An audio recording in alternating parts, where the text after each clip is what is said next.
parlamentar. No Brasil, nós acabamos de ver, e recém foi aprovado, um parlamentar que é grande devedor, deve 67 milhões de reais, ter sido designado, é da base do governo, do partido do governo, ter sido designado para ser o relator da MP 766. O relator da MP 766, que acabou de ser aprovado aqui no mesmo horário, ele deve mais de 67 milhões de reais à União. É um grande devedor. E ele não só votou, como ele foi o relator. Só lembrado para... Quem é o relator mesmo? É o Newton Cardoso, de Minas Gerais. Newton Cardoso, de Minas Gerais.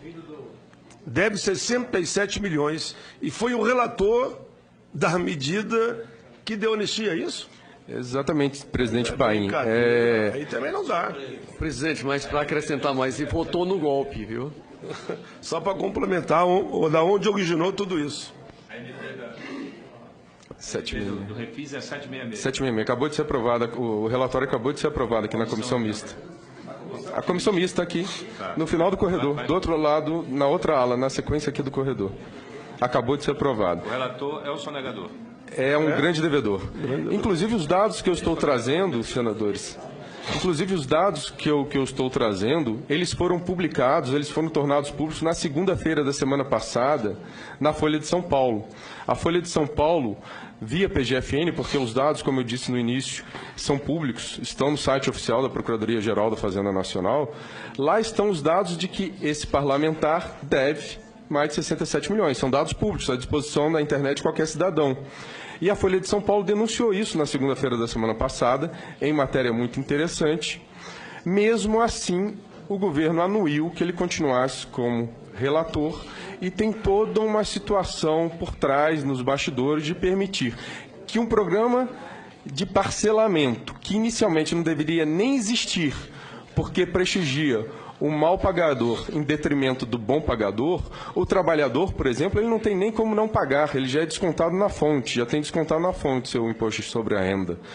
O trabalhador também, o pouco que ele recebe do seu salário, ele gasta com bens indispensáveis à subsistência, que são severamente tributados, porque no Brasil a tributação incide sobretudo sobre o consumo, ao contrário dos países desenvolvidos.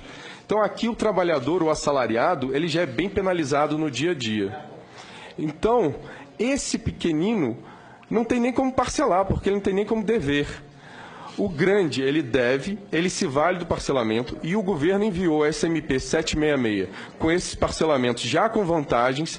Não fossem essas vantagens suficientes, é designado o relator um grande devedor, e esse grande devedor, o que acaba de apresentar no seu relatório que foi aprovado por unanimidade?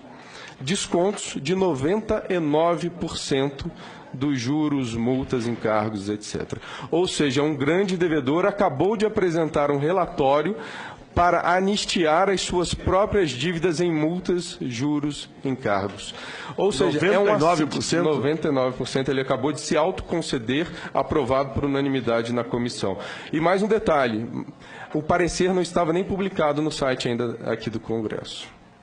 Votaram o parecer sem que naquele momento tivesse publicado o parecer que estava sendo votado.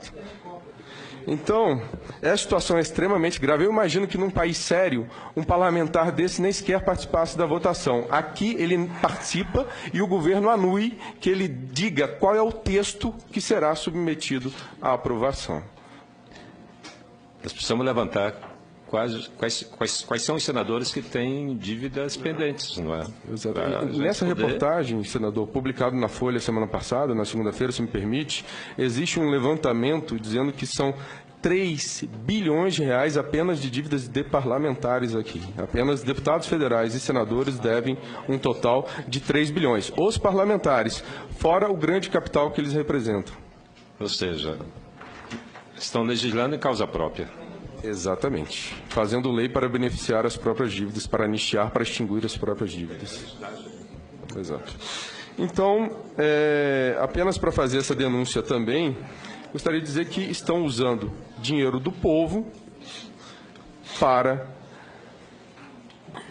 financiar os seus próprios benefícios. Enfim, existe dinheiro, existe muito dinheiro, existe um órgão responsabilizado pela cobrança, sucateado e cada vez mais sucateado, porque não há interesse do governo que esse dinheiro seja cobrado. E existe ainda essas benesses todas, ou seja...